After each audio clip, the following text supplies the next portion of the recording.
हमारे माशरे में हम देख रहे हैं नाज़रीन, बच्चों का इस्तेहसाल बढ़ता चला जा रहा है। बच्चों पर जुल्म के अदादो-शुमार देखें तो लगता है कि जैसे हम इंसानों की नहीं बल्कि दरिंदों की दुनिया में जी रहे हैं। हालिया एक रिपोर्ट के मुताबिक गुज़श्ता बरस बच्चों पर तशद्दुद और जिनसी ज़्यादती के 7600 केसेस रिपोर्ट हुए हैं, यानी रोज़ाना औसतन 21 मासूम बच्चे दरिंदगी का निशाना बने। ये स्टैट्स किसी भी मुहज़्ज़िब मुआशरे के मुँह पर एक तमाचा है। रिपोर्ट में बताया गया कि जिनसी ज़्यादती में सज़ा की शरह सिर्फ 1% रही है।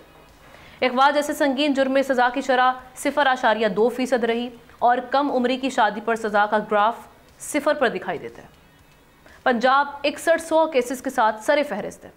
पख्तूनख्वा में 1102 केसेस रिपोर्ट हुए, सिंध में 354 और बलूचिस्तान की अगर हम बात करें वहाँ सिर्फ 69 केसेस सामने आए। लेकिन ये कम तादाद जुर्म की कमी नहीं, रिपोर्टिंग की नाकामी की अलामत है।